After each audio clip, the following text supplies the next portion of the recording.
ಪ್ರೀತಿಯ 9ನೇ ತರಗತಿಯ ವಿದ್ಯಾರ್ಥಿಗಳೇ, ನಿಮಗೆಲ್ಲರಿಗೂ ಇವತ್ತಿನ ಈ ತರಗತಿಗೆ ಸ್ವಾಗತ.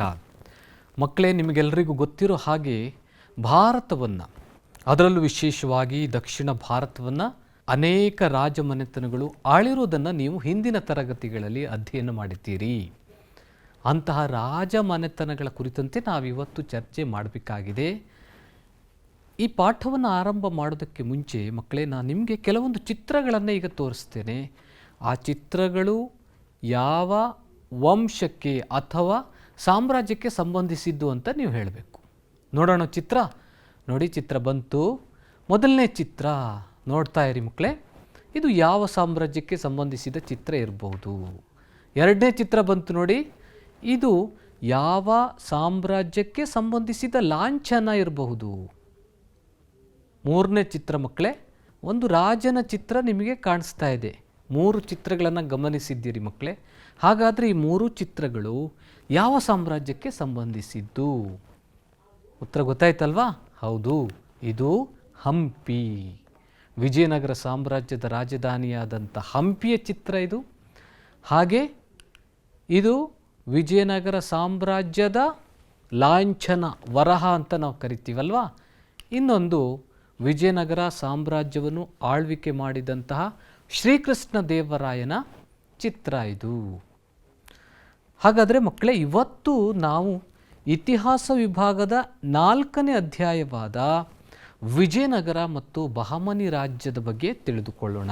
ಈ ಅವಧಿಯಲ್ಲಿ ನಾವು ಕಲಿಯುವಂಥ ಅಂಶಗಳನ್ನು ನೋಡೋದಾದರೆ, ವಿಜಯನಗರ ಸಾಮ್ರಾಜ್ಯವನ್ನು ಆಳಿದಂಥ 4 ರಾಜಮನೆತನಗಳು: 2ನೇ ದೇವರಾಯ ಅಥವಾ ಪ್ರೌಢ ದೇವರಾಯ, ಶ್ರೀಕೃಷ್ಣ ದೇವರಾಯ, ಇದರ ಜೊತೆಗೆ ವಿಜಯನಗರ ಸಾಮ್ರಾಜ್ಯದ ಪತನ, ವಿಜಯನಗರದ ಕೊಡುಗೆಗಳು, ಈ ಎಲ್ಲ ಅಂಶಗಳನ್ನು ನಾವು ಈ ಅವಧಿಯಲ್ಲಿ ಅಧ್ಯಯನ ಮಾಡೋಣ ಮಕ್ಕಳೇ. ದಕ್ಷಿಣ ಭಾರತವನ್ನು ಅನೇಕ ರಾಜ ಮನೆತನಗಳು ಆಳ್ವಿಕೆ ನಡೆಸಿರೋದನ್ನು ನಾವು ನೋಡ್ತೀವಿ ಅಲ್ವಾ. ದೇವಗಿರಿ ಯಾದವರಿದ್ದರು, ವಾರಂಗಲ್ಲಿನಲ್ಲಿ ಕಾಕತೀಯರಿದ್ದರು, ಮಧುರೆಯಲ್ಲಿ ಪಾಂಡ್ಯರಿದ್ದರು, ದ್ವಾರ ಸಮುದ್ರದಲ್ಲಿ ಹೊಯ್ಸಳರು ಹಾಗೂ ಚೋಳರು ತಂಜಾವೂರಿನಲ್ಲಿ ಆಳ್ವಿಕೆ ನಡೆಸಿದರು. ಈ ಎಲ್ಲ ಸಾಮ್ರಾಜ್ಯಗಳು ಅಲ್ಲಾವುದ್ದೀನ್ ಖಿಲ್ಜಿಯ ದಾಳಿಗೆ ತುತ್ತಾದವು. ನೋಡಿ ಮಕ್ಕಳೇ, ಅಲ್ಲಾವುದ್ದೀನ್ ಖಿಲ್ಜಿಯ ದಾಳಿಗೆ ದಕ್ಷಿಣ ಭಾರತದ ಈ ರಾಜಮನೆತನಗಳು ತುತ್ತಾಗ್ತವೆ. ಅಲ್ಲಾವುದ್ದೀನ್ ಖಿಲ್ಜಿ ಈ ರಾಜಮನೆತನಗಳ ಮೇಲೆ ದಾಳಿ ಮಾಡಿದ ನಂತರ ದಕ್ಷಿಣ ಭಾರತದಲ್ಲಿ ಒಂದು ರೀತಿಯ ರಾಜಕೀಯ ಅಭದ್ರತೆಯ ಪರಿಸ್ಥಿತಿ ನಿರ್ಮಾಣವಾಗುತ್ತೆ. ಅಸ್ಥಿರತೆ, ಕ್ಷೋಭೆ, ಭಯ ಮತ್ತು ಧಾರ್ಮಿಕ ವಿಪ್ಲವದಂತಹ ಸಮಸ್ಯೆಗಳು ಸೃಷ್ಟಿಯಾಗ್ತವೆ ಮಕ್ಕಳೇ. ಇಂಥ ಪರಿಸ್ಥಿತಿಯಲ್ಲಿ ನಿರ್ಮಾಣಗೊಂಡಿದ್ದು ವಿಜಯನಗರ ಸಾಮ್ರಾಜ್ಯ. ವಿಜಯನಗರ ಸಾಮ್ರಾಜ್ಯ ಒಟ್ಟು 3 ಶತಮಾನಗಳ ಕಾಲ ಆಳ್ವಿಕೆಯನ್ನು ನಡೆಸಿತು. 15ನೇ ಶತಮಾನದ ಹೊತ್ತಿನಲ್ಲಿ ಇದು ದಕ್ಷಿಣದಲ್ಲಿ ಹಿಂದೂ ಮಹಾಸಾಗರ, ಪೂರ್ವದಲ್ಲಿ ಬಂಗಾಳ ಕೊಲ್ಲಿ ಮತ್ತು ಪಶ್ಚಿಮದಲ್ಲಿ ಅರೇಬಿಯನ್ ಸಮುದ್ರ, ಎಲ್ಲ ಪ್ರದೇಶಗಳನ್ನು ವಿಜಯನಗರ ಸಾಮ್ರಾಜ್ಯ ವ್ಯಾಪಿಸಿತ್ತು. ನೋಡಿ ಮಕ್ಕಳೇ, ಮ್ಯಾಪ್ ಬಂದಿದೆ. 15ನೇ ಶತಮಾನದ ಅಂತ್ಯದ ವೇಳೆಗೆ ವಿಜಯನಗರ ಸಾಮ್ರಾಜ್ಯ ಏನಿದೆ ದಕ್ಷಿಣ ಭಾರತದ ಸಾಕಷ್ಟು ಪ್ರದೇಶಗಳನ್ನು ಆವರಿಸಿತ್ತು ಅನ್ನೋದನ್ನು ನಾವಿಲ್ಲಿ ಗಮನಿಸಬೇಕು. ವಿಜಯನಗರ ಸಾಮ್ರಾಜ್ಯ ಸ್ಥಾಪನೆಯಾಗಿದ್ದು ಸಾಮಾನ್ಯ ಶಕ 1336ರಲ್ಲಿ. ಸ್ಥಾಪಕರು ಹಕ್ಕ ಮತ್ತು ಬುಕ್ಕ. ಎಲ್ಲಿ ಸ್ಥಾಪನೆ ಮಾಡಿದರು ಅಂದರೆ ತುಂಗಭದ್ರಾ ನದಿಯ ದಕ್ಷಿಣ ದಡದಲ್ಲಿ ಸ್ಥಾಪನೆ ಮಾಡ್ತಾರೆ. ಹಂಪೆ ಅವರ ರಾಜಧಾನಿಯಾಗಿತ್ತು. ಇವಾಗ ನೀವು ಹಂಪಿ ಬಗ್ಗೆ ಕೇಳಿರ್ತೀರಿ. ಬಳ್ಳಾರಿ ಜಿಲ್ಲೆಯಲ್ಲಿದೆ ಹಂಪಿ ಅಲ್ವಾ. ಆ ಹಂಪೆ ಹಿಂದೆ ವಿಜಯನಗರ ಸಾಮ್ರಾಜ್ಯದ ರಾಜಧಾನಿಯಾಗಿತ್ತು. ವಿಜಯನಗರ ಸಾಮ್ರಾಜ್ಯವನ್ನು ಸ್ಥಾಪನೆ ಮಾಡೋ ಹೊತ್ತಿನಲ್ಲಿ ದೆಹಲಿ ಸುಲ್ತಾನರು ಬಲಿಷ್ಠರಾಗಿದ್ದರು. ಕೃಷ್ಣ ಗೋದಾವರಿ ಮುಖಜ ಭೂಮಿಯಲ್ಲಿ ಒರಿಸ್ಸಾದ ಗಜಪತಿಗಳು ಬಲಿಷ್ಠರಾಗಿದ್ದರು. ಉತ್ತರ ದಖ್ಖನ್ನಿನಲ್ಲಿ ಬಹಮನಿ ಸಾಮ್ರಾಜ್ಯ ಅಸ್ತಿತ್ವದಲ್ಲಿತ್ತು ಮಕ್ಕಳೇ. ಇಂಥ ಸಂದರ್ಭದಲ್ಲಿ ಸ್ಥಾಪಕರು ಈ ಒಂದು ಸಾಮ್ರಾಜ್ಯವನ್ನು ಸ್ಥಾಪನೆ ಮಾಡಿದರು. ಯಾರು? ಹಕ್ಕ ಮತ್ತು ಬುಕ್ಕರು ಜೊತೆಯಾಗಿ ವಿದ್ಯಾರಣ್ಯರ ಮಾರ್ಗದರ್ಶನದೊಂದಿಗೆ ವಿಜಯನಗರ ಸಾಮ್ರಾಜ್ಯದ ಸ್ಥಾಪನೆ ಆಯಿತು ಸಾಮಾನ್ಯ ಶಕ 1336ರಲ್ಲಿ. ಮ್ಯಾಪಲ್ಲಿ ಕಾಣಿಸ್ತಾ ಇದೆ ಹಂಪಿ. ಹಂಪಿ ವಿಜಯನಗರ ಸಾಮ್ರಾಜ್ಯದ ರಾಜಧಾನಿಯಾಗಿತ್ತು. ಇನ್ನು ವಿಜಯನಗರ ಸಾಮ್ರಾಜ್ಯವನ್ನು ಆಳ್ವಿದಂಥ ರಾಜಮನೆತನಗಳನ್ನು ನಾವು ನೋಡೋದಾದರೆ ಪ್ರಮುಖವಾಗಿ 4 ರಾಜಮನೆತನಗಳು ವಿಜಯನಗರ ಸಾಮ್ರಾಜ್ಯವನ್ನು ಆಳ್ವಿದವು ಮಕ್ಕಳೇ. ಮೊದಲನೇ ರಾಜವಂಶ ಸಂಗಮ, ಸಾಳುವ, ತುಳುವ ಮತ್ತು ಅರವೀಡು. ಈ 4 ರಾಜಮನೆತನಗಳು ವಿಜಯನಗರವನ್ನು ಆಳ್ವಿಕೆ ಮಾಡಿದವು. ಅದರಲ್ಲಿ ಮೊದಲನೇ ವಂಶ ಸಂಗಮ ವಂಶ. ಸಾಮಾನ್ಯ ಶಕ 1336ರಿಂದ 1486ರವರೆಗೆ ಸಂಗಮ ವಂಶದ ಆಳ್ವಿಕೆಯನ್ನು ನಾವು ಕಾಣ್ತೀವಿ ಮಕ್ಕಳೇ. ಸಂಗಮ ವಂಶದ ಮೊದಲನೇ ದೊರೆ 1ನೇ ಹರಿಹರ. ಇತರ ಪ್ರಸಿದ್ಧ ದೊರೆಗಳು ಅಂದರೆ ಬುಕ್ಕರಾಯ ಮತ್ತು 2ನೇ ಹರಿಹರ, ಜೊತೆಗೆ ಪ್ರೌಢದೇವರಾಯ. ಈ 4 ಅರಸರಲ್ಲಿ ಪ್ರಖ್ಯಾತನಾದವನು ಪ್ರೌಢದೇವರಾಯ. ಮೊದಲನೇದಾಗಿ ಬುಕ್ಕರಾಯನ ಸಾಧನೆಗಳನ್ನು ನಾವೀಗ ನೋಡೋದಾದರೆ, ಮದುರೈಯ ಸುಲ್ತಾನನನ್ನು ಪದಚ್ಯುತಗೊಳಿಸಿ ಬುಕ್ಕನ ಪುತ್ರ ಕಂಪಣನು ಸಾಮ್ರಾಜ್ಯವನ್ನು ವಿಸ್ತರಿಸ್ತಾನೆ. ಈ ವೀರ ಕಂಪಣನ ಸಾಧನೆಗಳನ್ನು ಗಂಗಾದೇವಿ ಮಧುರಾ ವಿಜಯಂ ಎನ್ನುವಂಥ ಸಂಸ್ಕೃತ ಕವಿಯಲ್ಲಿ ಆತನ ಸಾಧನೆಗಳನ್ನು ವಿವರಿಸಿರೋದನ್ನು ನಾವು ಈ ಪುಸ್ತಕದಲ್ಲಿ ಕಾಣ್ತೀವಿ. ಮಧುರಾ ವಿಜಯಂ ಗ್ರಂಥವನ್ನು ಬರೆದವರು ಗಂಗಾದೇವಿ. ಅಷ್ಟೇ ಅಲ್ಲದೆ ಬುಕ್ಕರಾಯನ ಕಾಲದಲ್ಲಿ ಕೊಂಡವೀಡಿನ ರೆಡ್ಡಿಗಳನ್ನು ಸೋಲಿಸಲಾಯಿತು. ನಂತರ ಪೆನುಗೊಂಡೆ ಎನ್ನುವ ಪ್ರದೇಶವನ್ನು ವಶಪಡಿಸಿಕೊಳ್ಳಲಾಯಿತು. ಬುಕ್ಕರಾಯನ ಸಾಧನೆಗಳ ಕುರಿತಂತೆ ಶ್ರವಣಬೆಳಗೊಳದ ಶಾಸನ ವಿವರಣೆ ನೀಡುತ್ತದೆ. ಶ್ರವಣಬೆಳಗೊಳದ ಶಾಸನದಲ್ಲಿ ಏನಿದೆ ಅಂದರೆ, ಜೈನರು ಮತ್ತು ಶ್ರೀ ವೈಷ್ಣವರ ನಡುವಿನ ಧಾರ್ಮಿಕ ಕಲಹವನ್ನು ಬಗೆಹರಿಸಿ ಸರ್ವಮತ ಸಮನ್ವತೆಯ ನೀತಿಯನ್ನು ಎತ್ತಿ ಹಿಡಿದ ಅಂತ ಈ ಶಾಸನ ತಿಳಿಸುತ್ತೆ. ಅಂದರೆ ಆ ಕಾಲದಲ್ಲಿ ಜೈನರು ಮತ್ತು ಶ್ರೀ ವೈಷ್ಣವರ ನಡುವೆ ಒಂದು ರೀತಿಯ ಧಾರ್ಮಿಕ ಕಲಹ ಇತ್ತು. ಆ ಕಲಹವನ್ನು, ಸಂಘರ್ಷವನ್ನು ಬುಕ್ಕರಾಯ ಬಗೆಹರಿಸಿ ಆ ಎರಡೂ ಪಂಗಡಗಳ ನಡುವೆ ಅಥವಾ 2 ಧರ್ಮದ ಜನರ ನಡುವೆ ಒಮ್ಮತವನ್ನು ಸಾಧಿಸಿದ ಅಂತ ನಾವು ಶ್ರವಣಬೆಳಗೊಳದ ಶಾಸನದಿಂದ ತಿಳಿದುಕೊಳ್ಳಬಹುದು. ಹಾಗೆ ಬುಕ್ಕರಾಯನ ಕಾಲದಲ್ಲಿ ಅನೇಕ ಕೋಟೆಗಳು, ದೇವಾಲಯಗಳು ನಿರ್ಮಾಣಗೊಂಡವು. ಕೃಷಿ ಚಟುವಟಿಕೆಗಳಿಗೆ ಸಾಕಷ್ಟು ಮಹತ್ವವನ್ನು ನೀಡಲಾಯಿತು. ಇದೇ ಸಂದರ್ಭದಲ್ಲಿ ಚೀನಾ ದೇಶದ ಮಿಂಗ್ ವಂಶದ ಸಾಮ್ರಾಟನ ಆಸ್ಥಾನಕ್ಕೆ ಬುಕ್ಕರಾಯ ತನ್ನ ರಾಯಭಾರಿಯನ್ನು ಕಳುಹಿಸಿದ್ದ ಅನ್ನೋದನ್ನು ನಾವಿಲ್ಲಿ ಗಮನಿಸಬೇಕು ಮಕ್ಕಳೇ. ಇದು ಏನು ತೋರಿಸುತ್ತೆ ಅಂದರೆ, ಬುಕ್ಕರಾಯ ಚೀನಾ ದೇಶದ ರಾಜರೊಂದಿಗೆ ಉತ್ತಮ ಬಾಂಧವ್ಯವನ್ನು ಹೊಂದಿದ್ದ.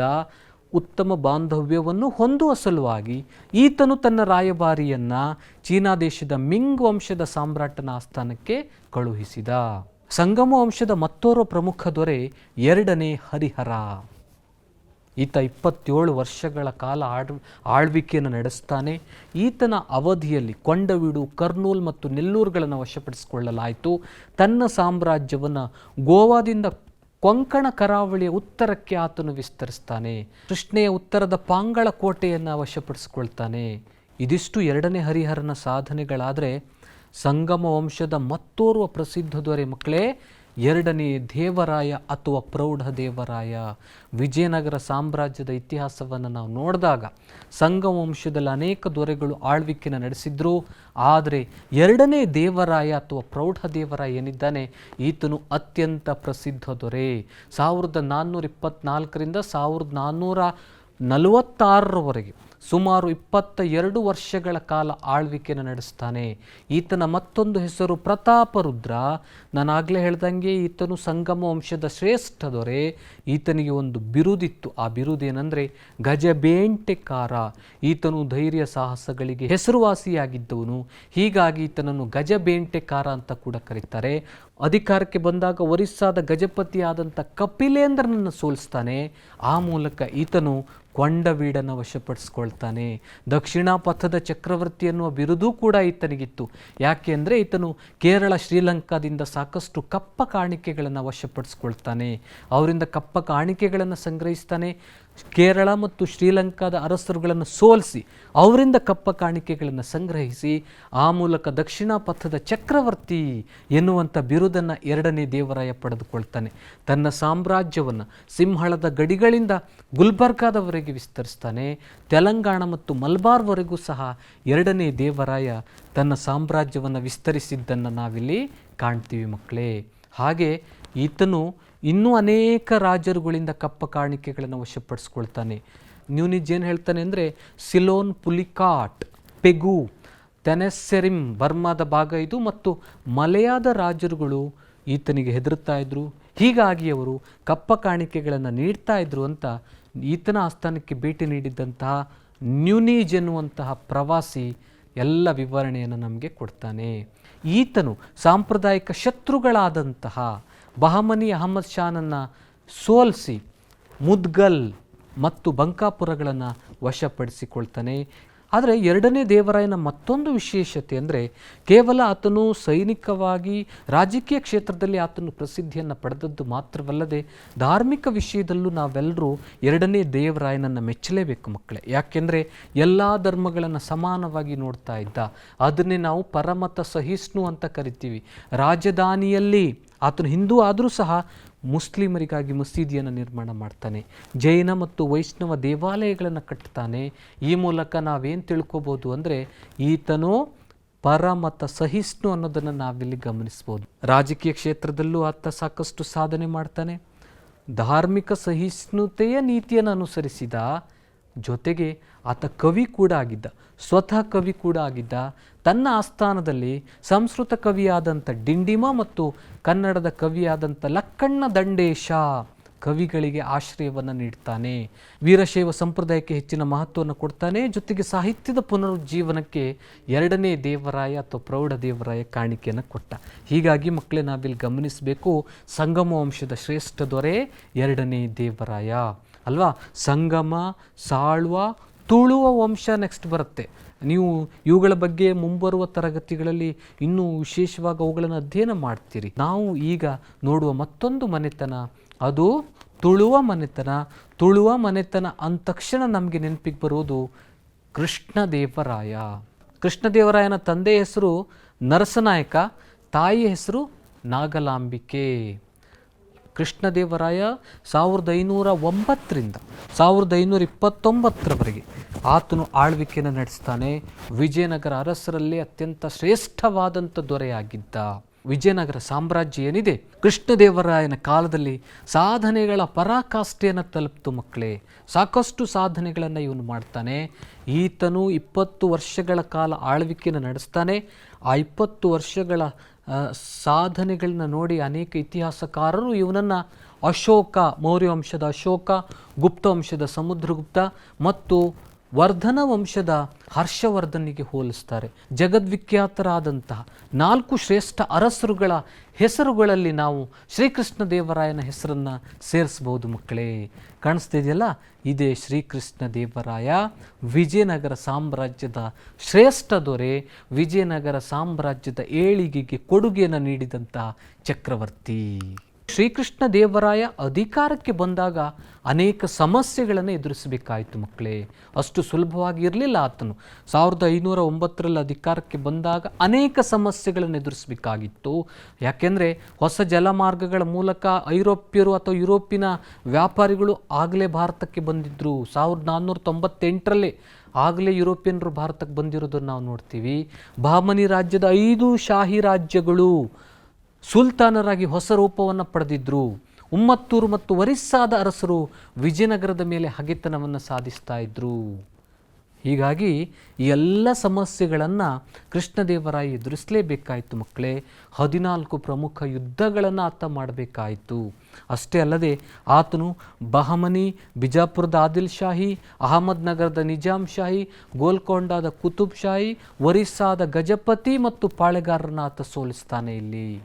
ಹಾಗೆ 1509ರಲ್ಲಿ ಯೂಸುಫ್ ಆದಿಲ್ ಶಾಹನು ಇತರ ಶಾಹಿ ಮನೆತನಗಳೊಂದಿಗೆ ಸೇರಿಕೊಂಡು ವಿಜಯನಗರದ ಮೇಲೆ ದಾಳಿ ಮಾಡ್ತಾನೆ. ಆ ಯುದ್ಧದಲ್ಲಿ ಸುಲ್ತಾನ ಆದಿಲ್ ಶಾಹಿ ಮರಣವನ್ನು ಹೊಂದಿದನು. ಹೀಗಾಗಿ ಕೃಷ್ಣದೇವರಾಯ ಯೂಸುಫ್ ಆದಿಲ್ ಶಾಹನ ವಿರುದ್ಧ ಜಯ ಸಾಧಿಸಿದ್ದನ್ನು ನಾವಿಲ್ಲಿ ಕಾಣ್ತೀವಿ ಮಕ್ಕಳೇ. ಕೃಷ್ಣದೇವರಾಯನನ್ನು ಯವನ ರಾಜ್ಯ ಪ್ರತಿಷ್ಠಾಪನಾಚಾರ್ಯ ಎಂದು ಕರೆಯುವರು. ಯಾಕೆಂದರೆ ಬಂಧನದಲ್ಲಿದ್ದಂತಹ ಮಹಮ್ಮದ್ ಶಾನನ್ನು ಬಿಡುಗಡೆಗೊಳಿಸಿ ಬಹಮನಿಯ ರಾಜನನ್ನಾಗಿಸ್ತಾನೆ. ಬಹಮನಿಯ ರಾಜನನ್ನಾಗಿ ಮಾಡ್ದ. ಹೀಗಾಗಿ ಕೃಷ್ಣದೇವರಾಯನನ್ನು ಯವನ ರಾಜ್ಯ ಪ್ರತಿಷ್ಠಾಪನಾಚಾರ್ಯ ಅಂತ ನಾವು ಕರಿತೀವಿ. ಹಾಗೆ ಒರಿಸ್ಸಾದ ಗಜಪತಿ ಪ್ರತಾಪರುದ್ರ ದೇವನನ್ನು ಸೋಲಿಸ್ತಾನೆ. ಆತನಿಗೆ ಸೇರಿದ್ದಂಥ ಕೊಂಡವೀಡು, ವಿಜಯವಾಡ ಮತ್ತು ಕೊಂಡಪಳ್ಳಿಗಳನ್ನು ವಶಪಡಿಸ್ಕೊಳ್ತಾನೆ. ಒರಿಸ್ಸಾದ ಗಜಪತಿ ಪ್ರತಾಪರುದ್ರ ದೇವ ಕೃಷ್ಣದೇವರಾಯನ ಮುಂದೆ ಸೋಲ್ತಾನೆ. ಸೋತ ನಂತರ ಶರಣಾಗ್ತಾನೆ. ಶರಣಾಗಿದ್ದಷ್ಟೇ ಅಲ್ಲದೆ ಗಜಪತಿ ಪ್ರತಾಪರುದ್ರ ದೇವ ತನ್ನ ಮಗಳನ್ನು ಕೃಷ್ಣದೇವರಾಯನಿಗೆ ವಿವಾಹ ಮಾಡಿಕೊಡ್ತಾನೆ. ಹೀಗೆ ಈ ಇಬ್ಬರು ಶತ್ರುಗಳೇನಾಗ್ತಾರೆ, ಮಿತ್ರರಾಗಿದ್ದನ್ನು ನಾವಿಲ್ಲಿ ಗಮನಿಸ್ತೀವಿ ಮಕ್ಕಳೇ.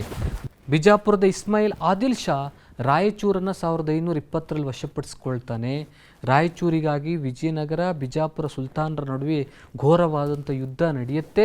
ಇದೇ ಯುದ್ಧದಲ್ಲಿ ಪೋರ್ಚುಗೀಸರು ವಿಜಯನಗರ ಸಾಮ್ರಾಜ್ಯಕ್ಕೆ ಸಹಾಯವನ್ನು ನೀಡಿದರು. ಹಿಂದೆ ಅಂದರೆ 1510ರಲ್ಲಿ ಪೋರ್ಚುಗೀಸರು ಗೋವಾವನ್ನು ವಶಪಡಿಸಿಕೊಳ್ಳುವಂಥ ಸಂದರ್ಭದಲ್ಲಿ ಕೃಷ್ಣದೇವರಾಯ ಅವರಿಗೆ ನೆರವನ್ನು ನೀಡ್ತಾನೆ. ಹೀಗೆ ಈ ಯುದ್ಧದಲ್ಲಿ ರಾಯಚೂರು ಕೃಷ್ಣದೇವರಾಯನ ವಶವಾಯಿತು. ಇದು ಕೃಷ್ಣದೇವರಾಯನ ಮತ್ತೊಂದು ಸೈನಿಕ ಸಾಧನೆ. ಹೀಗೆ ಎಲ್ಲ ಸೈನಿಕ ಸಾಧನೆಗಳ ಮೂಲಕ ಕೃಷ್ಣದೇವರಾಯ ಉತ್ತರದಲ್ಲಿ ತನ್ನ ಸಾಮ್ರಾಜ್ಯವನ್ನು ಗೋದಾವರಿ ಮತ್ತು ಕೃಷ್ಣಾ ನದಿಗಳವರೆಗೆ ವಿಸ್ತರಿಸ್ತಾನೆ.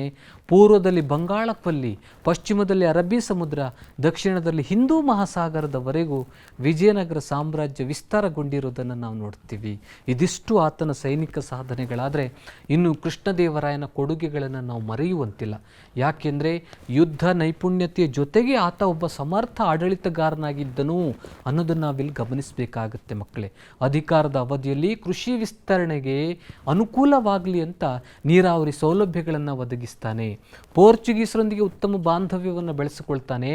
ಆ ಮೂಲಕ ವಿದೇಶಿ ವ್ಯಾಪಾರವನ್ನು ಹೆಚ್ಚಿಸಿಕೊಳ್ತಾನೆ. ಈತನ ಕಾಲದಲ್ಲಿ ಮದುವೆ ಮೇಲಿನ ತೆರಿಗೆಯನ್ನು ಸಂಪೂರ್ಣವಾಗಿ ರದ್ದುಗೊಳಿಸಲಾಯಿತು. ಆ ಸ್ಥಾನದಲ್ಲಿ 8 ಜನ ತೆಲುಗು ಭಾಷೆಯ ಕವಿಗಳಿದ್ರು. ಅವರನ್ನು ನಾವು ಅಷ್ಟದಿಗ್ಗಜರು ಅಂತ ಕರಿತೀವಿ ಮಕ್ಕಳೇ. ಈತ ಸ್ವತಃ ಕವಿಯಾಗಿದ್ದ. ಸಂಸ್ಕೃತ ಭಾಷೆಯಲ್ಲಿ ಒಂದು ನಾಟಕವನ್ನು ಬರೀತಾನೆ. ಅದೇ ಜಾಂಬವತಿ ಕಲ್ಯಾಣ. ಶ್ರೀಕೃಷ್ಣ ದೇವರಾಯನು ಬರೆದಂಥ ನಾಟಕ ಜಾಂಬವತಿ ಕಲ್ಯಾಣ.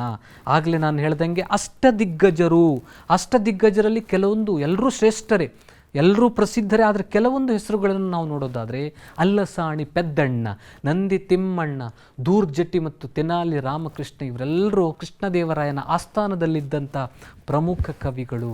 ಹಂಪಿಯಲ್ಲಿ ಕೃಷ್ಣ ದೇವಾಲಯವನ್ನು ನಿರ್ಮಾಣ ಮಾಡ್ತಾನೆ. ಹಂಪಿಯಲ್ಲಿರ್ತಕ್ಕಂಥ ವಿರೂಪಾಕ್ಷ ದೇವಾಲಯಕ್ಕೆ ರಂಗಮಂಟಪ ಸಹ ಕೃಷ್ಣದೇವರಾಯನ ಕಾಲದಲ್ಲಿ ನಿರ್ಮಾಣಗೊಂಡಿತು. ಇದು ಕೃಷ್ಣದೇವರಾಯನ ಮತ್ತೊಂದು ಕೊಡುಗೆ ಮಕ್ಕಳೇ.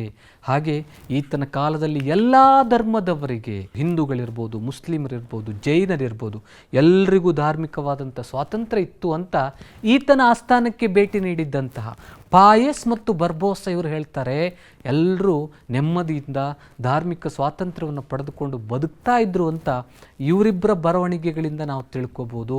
ಕೃಷ್ಣದೇವರಾಯನ ನಂತರ ಬಂದಂತಹ ದೊರೆಗಳೆಲ್ಲರೂ ಅಸಮರ್ಥರಾಗಿದ್ದರು. ಅದರಲ್ಲೂ ವಿಶೇಷವಾಗಿ ಅಚ್ಯುತರಾಯ ಮತ್ತು ಸದಾಶಿವರಾಯರು ವಿಜಯನಗರ ಸಾಮ್ರಾಜ್ಯವನ್ನು ಆಳ್ವಿಕೆ ಮಾಡ್ತಾರೆ. ಕೃಷ್ಣದೇವರಾಯನ ಅಳಿಯ ಅರವೀಡು ವಂಶದ ರಾಮರಾಯನು ಆಡಳಿತವನ್ನು ನಿಯಂತ್ರಿಸಿದನು. ವಿಜಯನಗರ ಸಾಮ್ರಾಜ್ಯದ ಕೊನೆಯ ಮನೆತನ ಅರವೀಡು ಸಾಮ್ರಾಜ್ಯ. ಆ ಅರವೀಡು ಮನೆತನ ಅಂದ ತಕ್ಷಣ ನಮಗೆ ಏನು ನೆನಪು ಬರುತ್ತೆ ಅಂದರೆ ಅಳಿಯ ರಾಮರಾಯ ಅರವೀಡು ವಂಶದ ಪ್ರಸಿದ್ಧ ದೊರೆ, ಆಡಳಿತವನ್ನು ನಿಯಂತ್ರಿಸಿದನು. ಅಳಿಯ ರಾಮರಾಯ ತನ್ನ 23 ವರ್ಷಗಳ ಆಳ್ವಿಕೆಯಲ್ಲಿ ಅನೇಕ ಯುದ್ಧಗಳನ್ನು ಆತ ಕೈಗೊಳ್ತಾನೆ. ಆದರೆ ಆತನು ಕೈಗೊಂಡಂಥ ಯುದ್ಧಗಳೇನಿದೆ ಅದು ಸಾಮ್ರಾಜ್ಯದ ಗೌರವವನ್ನು ಹೆಚ್ಚಿಸಿದ್ರೂ ಸಹ ವಿಜಯನಗರಕ್ಕೆ ಅನೇಕ ಶತ್ರುಗಳನ್ನು ಸೃಷ್ಟಿಸುವುದಕ್ಕೆ ಕಾರಣವಾಯಿತು. ಹಾಗೆ ದಕ್ಕನಿನ ಸುಲ್ತಾನರ ರಾಜ್ಯಗಳು ಆಗಾಗ ನಡೆಸ್ತಾ ಇದ್ದವು. ಯಾರ ಮೇಲೆ? ವಿಜಯನಗರ ಸಾಮ್ರಾಜ್ಯದ ಅರಸರ ಮೇಲೆ ದಾಳಿಯನ್ನು ನಡೆಸ್ತಾ ಇದ್ದವು. ಪ್ರತೀಕಾರವಾಗಿ ಅಳಿಯ ರಾಮರಾಯನು ವಿಜಯಪುರ ಹಾಗೂ ಗೋಲ್ಕೊಂಡ ರಾಜ್ಯಗಳ ಪ್ರದೇಶಗಳನ್ನು ವಶಪಡಿಸಿಕೊಳ್ತಾನೆ. ಇದು ಮುಂದೆ ವಿಜಯನಗರ ಮತ್ತು ಬಹಮನಿ ಸಾಮ್ರಾಜ್ಯಗಳ ನಡುವಿನ ಯುದ್ಧಕ್ಕೆ ಕಾರಣವಾಯಿತು. ವಿಜಯನಗರ ಸಾಮ್ರಾಜ್ಯದ ಏಳಿಗೆ ಮತ್ತು ಸಮೃದ್ಧಿಯ ಬಗ್ಗೆ ಮತ್ಸರ ಮತ್ತು ದ್ವೇಷಗಳನ್ನು ಹೊಂದಿದ್ದಂಥ ದಕ್ಕನಿನ ಸುಲ್ತಾನರು ತಮ್ಮಲ್ಲಿರ್ತಕ್ಕಂಥ ಎಲ್ಲ ಭಿನ್ನಾಭಿಪ್ರಾಯಗಳನ್ನು ಮರೆತು ಎಲ್ಲರೂ ಒಂದಾಗ್ತಾರೆ. 1565ರಲ್ಲಿ 4 ರಾಜ್ಯಗಳ ಒಕ್ಕೂಟ ಸೈನ್ಯ ವಿಜಯನಗರದ ಮೇಲೆ ದಾಳಿ ಮಾಡ್ತು ಮಕ್ಕಳೇ. ಆ 4 ಒಕ್ಕೂಟಗಳ ಬಗ್ಗೆ ನಾವು ಮುಂದೆ ನೋಡ್ತೀವಿ. 1565ರಲ್ಲಿ ನಡೆದಂಥ ಯುದ್ಧವೇ ತಾಳಿಕೋಟೆ ಕದನ. ವಿಜಯನಗರ ಸಾಮ್ರಾಜ್ಯದ ಪತನಕ್ಕೆ ಕಾರಣವಾದಂತಹ ಯುದ್ಧ ಇದು. 4 ರಾಜ್ಯಗಳ ಒಕ್ಕೂಟ ಒಂದು ಕಡೆ, ಮತ್ತೊಂದು ಕಡೆ ವಿಜಯನಗರ ಸಾಮ್ರಾಜ್ಯ. ರಾಮರಾಯನ ಸೈನ್ಯ ಸೋತಿತು. ವಿಜಯನಗರ ಸಾಮ್ರಾಜ್ಯದ ಸೈನ್ಯದ ನಾಯಕತ್ವವನ್ನು ವಹಿಸಿದ್ದು ರಾಮರಾಯ. ಆತನ ಸೈನ್ಯ ಸೋತಿತು ಮತ್ತು ಆತನು ಯುದ್ಧದಲ್ಲಿ ಹತನಾಗ್ತಾನೆ. ವಿಜಯ ಸಾಧಿಸಿದ ದಕ್ಕನಿನ ಸುಲ್ತಾನರ ಸೈನ್ಯ ವಿಜಯನಗರ ಸಾಮ್ರಾಜ್ಯವನ್ನು ಕೊಳ್ಳೆ ಹೊಡೆಯಿತು ಮಕ್ಕಳೇ. ಇದರ ಫಲವಾಗಿ ಸಾಮ್ರಾಜ್ಯದ ರಾಜಧಾನಿ ಹಂಪಿ ಒಂದು ಕಾಲದಲ್ಲಿ ಹಂಪಿ ವಿಶ್ವ ಪ್ರಸಿದ್ಧವಾಗಿತ್ತು. ತಾಳಿಕೋಟೆ ಯುದ್ಧದ ನಂತರ ಹಂಪಿ ಹಾಳು ಹಂಪೆ ಆಯಿತು ಮಕ್ಕಳೇ. ಇದನ್ನು ನಾವಿಲ್ಲಿ ಗಮನಿಸಬೇಕಾಗುತ್ತೆ. ವಿಜಯನಗರ ಸಾಮ್ರಾಜ್ಯದ ಪತನಕ್ಕೆ ಕಾರಣವಾದಂತಹ ಯುದ್ಧ ಅದು ತಾಳಿಕೋಟೆ ಯುದ್ಧ. ತಾಳಿಕೋಟೆ ಯುದ್ಧದ ನಂತರ ಪೆನುಕೊಂಡ, ಚಂದ್ರಗಿರಿ, ಕೊನೆಗೆ ವೆಲ್ಲೂರುಗಳಿಂದ ಅರವೀಡು ವಂಶ ಆಳ್ವಿಕೆಯನ್ನು ನಡೆಸಿತು. ವಿಜಯನಗರ ಸಾಮ್ರಾಜ್ಯದ ಆಡಳಿತವನ್ನು ನಾವು ನೋಡಬೇಕು. ವಿಜಯನಗರ ಕಾಲದಲ್ಲಿ ರಾಜನೇ ಎಲ್ಲ ಅಧಿಕಾರವನ್ನು ಪಡ್ಕೊಂಡಿದ್ದ. ರಾಜರು ತಮ್ಮ ಜ್ಯೇಷ್ಠ ಪುತ್ರನನ್ನು, ಹಿರಿಯ ಪುತ್ರನನ್ನೇ ತಮ್ಮ ಉತ್ತರಾಧಿಕಾರಿಯನ್ನಾಗಿ ನೇಮಕ ಮಾಡ್ತಾ ಇದ್ರು. ಆಡಳಿತದಲ್ಲಿ ಸಲಹೆ ನೀಡೋದಕ್ಕೆ ಮಂತ್ರಿಮಂಡಲ ಇತ್ತು, ಸೇನಾಡಳಿತ ಇತ್ತು ಮತ್ತು ಪ್ರಾಂತೀಯ ಮಾಂಡಳಿಕತ್ವ ಅಂತ ಆ ಆಡಳಿತ ವ್ಯವಸ್ಥೆಯನ್ನು ಒಟ್ಟು 2 ವಿಧಗಳಾಗಿ ವಿಂಗಡಿಸಿದ್ದನ್ನು ನಾವಿಲ್ಲಿ ಕಾಣ್ತೀವಿ. ಮಂತ್ರಿಮಂಡಲ, ಸೇನಾಡಳಿತ ಮತ್ತು ಪ್ರಾಂತೀಯ ಮಾಂಡಳಿಕತ್ವ ಅಂತ 2 ವಿಭಾಗಗಳಾಗಿ ವಿಂಗಡಿಸಲಾಗಿತ್ತು. ಸಾಮ್ರಾಜ್ಯವನ್ನು ರಾಜ್ಯ, ನಾಡು ಮತ್ತು ಗ್ರಾಮಗಳೆನ್ನುವ ಘಟಕಗಳಾಗಿ ವಿಂಗಡಿಸಲಾಗಿತ್ತು. ವಿಜಯನಗರ ಸಾಮ್ರಾಜ್ಯದ ಕಾಲದಲ್ಲಿ ಅರಸನು ನ್ಯಾಯಾಂಗ ವಿಚಾರದಲ್ಲಿ ಎಲ್ಲ ಅಧಿಕಾರವನ್ನು ಆತ ಪಡೆದುಕೊಂಡಿದ್ದ. ಪ್ರಾಂತ್ಯಗಳಲ್ಲಿ ಪ್ರಾಂತ್ಯಾಧಿಕಾರಿ ನ್ಯಾಯ ತೀರ್ಮಾನ ಮಾಡ್ತಾ ಇದ್ದ. ಗ್ರಾಮಗಳೇನಿವೆ ಅವುಗಳು ಆಡಳಿತ ವ್ಯವಸ್ಥೆಯ ಕೊನೆಯ ಘಟಕಗಳಾಗಿದ್ದವು. ಗ್ರಾಮಗಳ ಆಡಳಿತವನ್ನು ಗ್ರಾಮ ಸಭೆಗಳು ನೋಡ್ಕೊಳ್ತಾ ಇದ್ದವು. ಗ್ರಾಮದ ಆಡಳಿತ ಸುಗಮವಾಗಿ ಸಾಗುವುದಕ್ಕೆ ಅನೇಕ ಅಧಿಕಾರಿಗಳನ್ನು ನಾವು ಕಾಣ್ತಾ ಇದ್ವಿ. ಒಂದು ಗೌಡ ಇರ್ಬೋದು. ಆ ಗ್ರಾಮದ ಆಡಳಿತ ಸುಗಮವಾಗಿ ಸಾಗುವುದಕ್ಕೆ ಅನೇಕ ಜನರು ಇಲ್ಲಿ ಸಹಾಯವನ್ನು ಮಾಡಿದ್ದನ್ನು ನಾವು ನೋಡ್ತೀವಿ. ಗೌಡ ಇರ್ಬೋದು, ಕರಣಂ ಅಥವಾ ಶಾನುಭೋಗ ಇರ್ಬೋದು, ತಳವಾರ ಮುಂತಾದವರು ವಿಜಯನಗರ ಸಾಮ್ರಾಜ್ಯದ ಕಾಲದಲ್ಲಿ ಆಡಳಿತಕ್ಕೆ ನೆರವನ್ನು ನೀಡ್ತಾ ಇದ್ರು. ಇನ್ನು ವಿಜಯನಗರ ಕಾಲದ ಸಾಮಾಜಿಕ ವ್ಯವಸ್ಥೆಯನ್ನು ನಾವು ನೋಡೋದಾದರೆ ಚಾತುರ್ವರ್ಣ ಪದ್ಧತಿ ಇತ್ತು. 4 ವರ್ಣಗಳು, ಬ್ರಾಹ್ಮಣ, ಕ್ಷತ್ರಿಯ, ವೈಶ್ಯ ಮತ್ತು ಶೂದ್ರ ಎನ್ನುವಂಥ 4 ವರ್ಣಗಳಲ್ಲಿತ್ತು. ಬಾಲ್ಯ ವಿವಾಹ ಪದ್ಧತಿ ಅಸ್ತಿತ್ವದಲ್ಲಿತ್ತು. ಸತಿ ಸಹಗಮನ ಮತ್ತು ದೇವದಾಸಿ ಪದ್ಧತಿಗಳು ಸಹ ರೂಢಿಯಲ್ಲಿದ್ದವು. ಇನ್ನು ಕುಶಲ ಕಲೆಗಾರರು, ಕಮ್ಮಾರರು, ಅಕ್ಕಸಾಲಿಗರು, ಕಂಚುಗಾರರು, ಬಡಗಿಗಳು, ನೇಕಾರರು, ಸಮಗಾರರು ಅಥವಾ ಚಮ್ಮಾರರು ವಿಜಯನಗರ ಅರಸರ ಕಾಲದಲ್ಲಿ ಅಧಿಕ ಸಂಖ್ಯೆಯಲ್ಲಿದ್ದರು.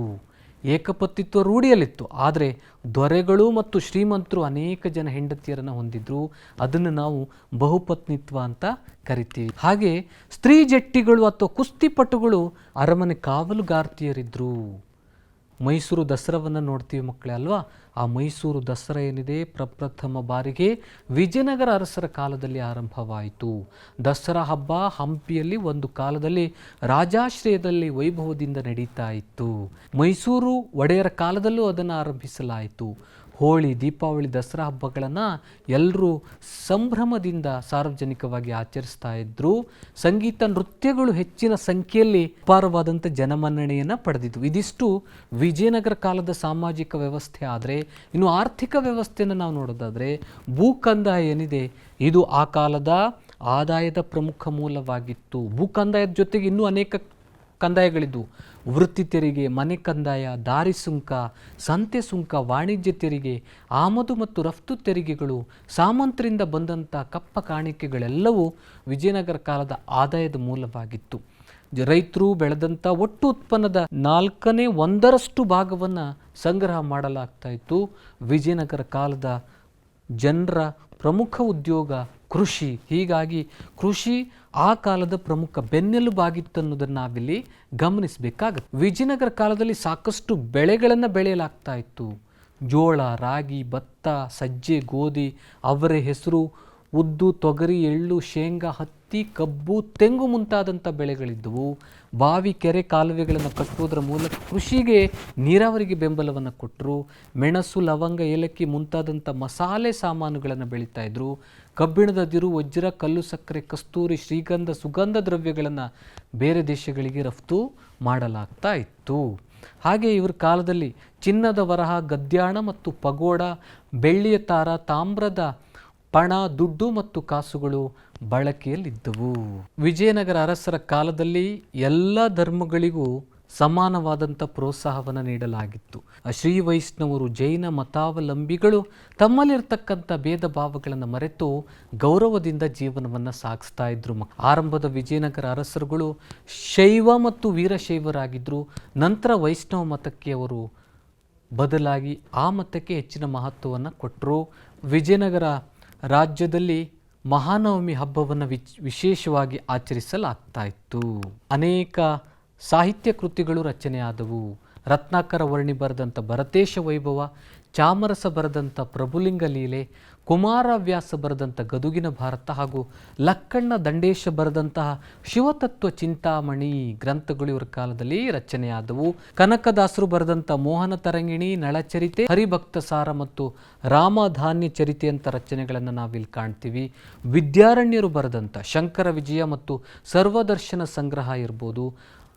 ಅಷ್ಟದಿಗ್ಗಜರಲ್ಲಿ ಪ್ರಮುಖರಾದಂಥ ಅಲಸಾನಿ ಪೆದ್ದಣ್ಣ ಬರೆದಂಥ ಮನುಚರಿತಮು, ತಿಮ್ಮಣ್ಣ ಕವಿಯ ಪಾರಿಜಾತ ಅಪಹರಣಂ, ತೆನಾಲಿ ರಾಮಕೃಷ್ಣನ ಉಭಟರಾಧ್ಯ ಚರಿತಂ ಹಾಗೂ ತಮಿಳು ಕವಿಗಳಾದಂಥ ಪರಂ ಜ್ಯೋತಿಯರ್, ವೀರ ರಾಘವರ್, ಮಂಡಲ ಪುರುಷ, ಜ್ಞಾನಪ್ರಕಾಶ, ಹರಿಹರ ಇವರೆಲ್ಲರೂ ಸಹ ಕೃಷ್ಣದೇವರಾಯನ ಆಸ್ಥಾನದಲ್ಲಿ ಇದ್ದರು. ಕಲೆ ಮತ್ತು ವಾಸ್ತುಶಿಲ್ಪಕ್ಕೆ ಸಾಕಷ್ಟು ಬೆಂಬಲವನ್ನು ನೀಡಲಾಗಿತ್ತು. ಅವರು ಚಾಲುಕ್ಯ, ಚೋಳ ಮತ್ತು ಹೊಯ್ಸಳರ ವಾಸ್ತುಶಿಲ್ಪಿಯ ಮಾದರಿಗಳನ್ನು ಅನುಸರಿಸಿದ್ರು, ಅದನ್ನು ಮುಂದುವರಿಸಿಕೊಂಡು ಹೋಗ್ತಾರೆ. ಹಲವಾರು ಕಂಬಗಳ ಸಾಲುಗಳಿಂದ ಕೂಡಿದ ವಿಶಾಲ ಸಭಾಮಂಟಪ ಅಥವಾ ಕಲ್ಯಾಣ ಮಂಟಪ ವಿಜಯನಗರ ಅರಸರ ಕಲೆ ಮತ್ತು ವಾಸ್ತುಶಿಲ್ಪದ ಪ್ರಮುಖ ಲಕ್ಷಣವಾಗಿತ್ತು. ದೇವಾಲಯಗಳು ಎತ್ತರವಾದಂಥ ಗೋಪುರಗಳನ್ನು ಹೊಂದಿವೆ. ಅವುಗಳನ್ನು ನಾವು ರಾಯಗೋಪುರ ಅಂತ ಕರಿತೀವಿ. ಜೊತೆಗೆ ಪತ್ರಾಕೃತಿಯ ಕಮಾನುಗಳನ್ನು ಮತ್ತು ಮಂಟಪಗಳನ್ನು ಹೊಂದಿರುವುದನ್ನು ನಾವು ಕಾಣ್ತೀವಿ. ಇವರ ಕಲೆಯಲ್ಲಿ ಅಲಂಕಾರಕ್ಕಿಂತ ಭವ್ಯತೆ, ರುದ್ರತೆ ಮತ್ತು ಗಾಂಭೀರ್ಯದ ಭಾವನೆಗಳಿಗೆ ಹೆಚ್ಚು ಮಹತ್ವವನ್ನು ನೀಡಿದ್ರು. ಪ್ರಮುಖ ದೇವಾಲಯಗಳನ್ನು ನಾವು ನೋಡೋದಾದರೆ ಹಂಪಿ, ಶೃಂಗೇರಿ, ತಿರುಪತಿ, ಕಂಚಿ, ಲೇಪಾಕ್ಷಿ, ಕಾರ್ಕಳ, ಮೂಡುಬಿದ್ರಿ, ಭಟ್ಕಳ, ಚಿದಂಬರಂ, ಕಾಳಹಸ್ತಿ, ನಂದಿ, ಶ್ರೀಹೈಲ, ಕೋಲಾರದಲ್ಲಿ ಅನೇಕ ದೇವಾಲಯಗಳನ್ನು ಕಟ್ಟಿದರು. ಶೃಂಗೇರಿ ವಿದ್ಯಾಶಂಕರ ದೇವಾಲಯವು ವಿಜಯನಗರ ಕಾಲದ ಆರಂಭದ ದೇವಾಲಯಗಳಲ್ಲಿ ಅತ್ಯಂತ ಪ್ರಮುಖವಾದದ್ದು. ಮತ್ತೊಂದು ಹಂಪಿಯ ವಿರೂಪಾಕ್ಷ ದೇವಾಲಯ, ಅತ್ಯಂತ ಪ್ರಾಚೀನ ದೇವಾಲಯ ಇದು. ಈ ಹಂಪಿಯ ವಿರೂಪಾಕ್ಷ ದೇವಾಲಯ ಏನಿದೆ ವಿಶಾಲವಾದ ಪ್ರಾಂಗಣವನ್ನು ಹೊಂದಿದೆ.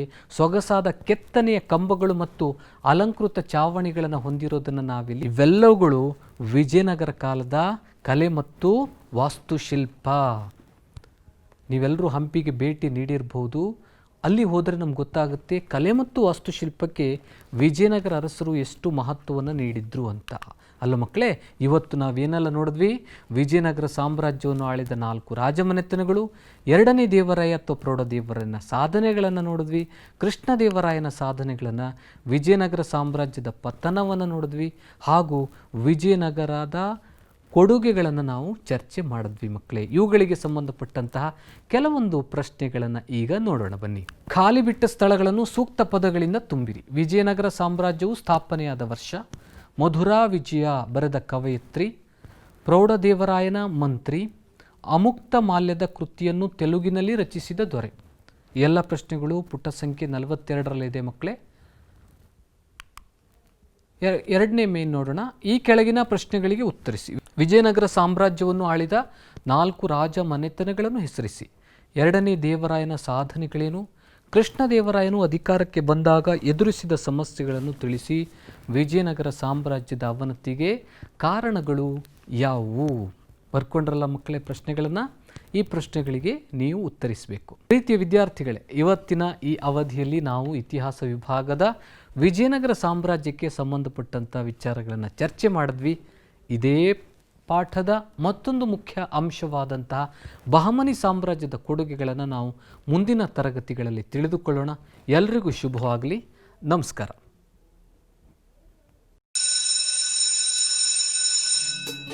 ಅನುದಿನ ಅನುಕ್ಷಣ ಮನೆಯಲ್ಲೂ ಕಲಿಯೋಣ, ಕಲಿಕೆಯ ಹೊಸ ಹಾದಿಯಲ್ಲಿ ಜೊತೆಗೂ